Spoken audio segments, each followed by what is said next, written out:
Goeienaand, good evening, fellow South Africans and citizens of the world. And this is a shout out to one of my subscribers. I'll call him P. And he wrote me a lengthy email. And the subject was really the standoffishness of Afriforum. And I'll read you the article in a second, but I just wanted to address this subject because this channel has reached out directly to Ernst Rutz and Kali Kriel. Several people have actually left messages at their office for their PAs to get back to various people representing Loving Life, and they've never ever had their phone calls responded to. And I personally have sent emails to Afriforum, and once again, never ever got a response. So apparently they live in a different planet somehow. And I thought I'd just mention this because P makes a very interesting observation about this and other subjects. And he says, I found your video earlier today about the article by Andrew particularly interesting. I wholeheartedly agree with the sentiments expressed in the article. I personally made an appeal directly to Afriforum in relation to this. To be honest, I love South Africa and the lifestyle as much as anyone. The problem is that the lifestyle has quickly been eroded by design rather than by chance, I would argue. My appeal to Afriforum was to do a census amongst their members, white Afrikaners and white people in general. The census would be whether we should spend our time and efforts to defend our rights in the new South Africa, rights which are not apparently recognized by the United Nations and the majority of the populations of the world.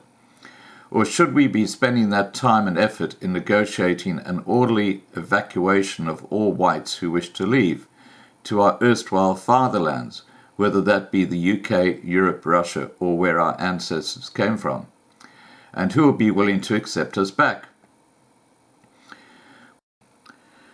We will have to, as part of the deal, give up all our possessions in South Africa, but would receive support from the United Nations and these countries for only the first year in setting ourselves up and finding jobs.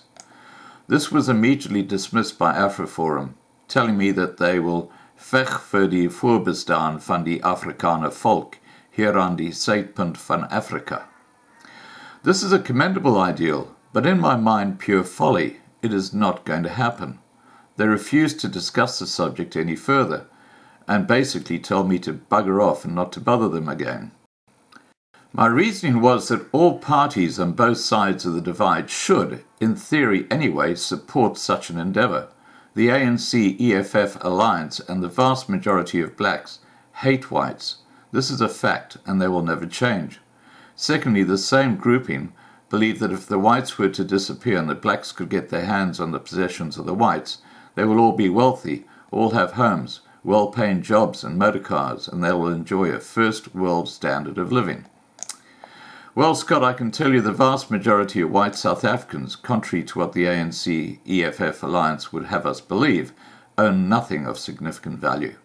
No one that I know of or any of my family own anything outright. They all have bonds on their homes, car loans, and credit card debt. These are the lucky ones who are still employed or run businesses despite the racist policies of affirmative action, BEE and BBBEE.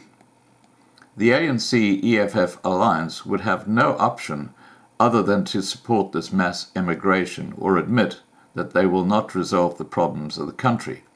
If they supported it, remember we leave with nothing, the international community would be hard-pressed not to support this. I hope we can at least gauge how ordinary South Africans feel about this. Now, I'm just going to put this information out there, and P, thank you so much for sharing that information. And in the comments below, please put your thoughts about this whole issue. Really, what we're talking about on this channel is obviously looking for a plan B, because you know, things go pear-shaped in the cities, and there's a good likelihood they will, because you've seen what's happened in the past. having an option to escape somewhere and seek refuge is definitely something you must consider if you live in South Africa. You know, it's just like having insurance on the car. You just need to do it. And what I'll do is below this video, I'll put Saatlander's link where you can go and join Saatlanders, which at least offer a plan B. And I'm not suggesting Saatlanders are perfect, but at least they offer you an escape plan. And that's better than no plan at all. All right, guys, please remember to subscribe to be kept informed. Ring the bell for the updates. Please like this video, and above all, stay safe.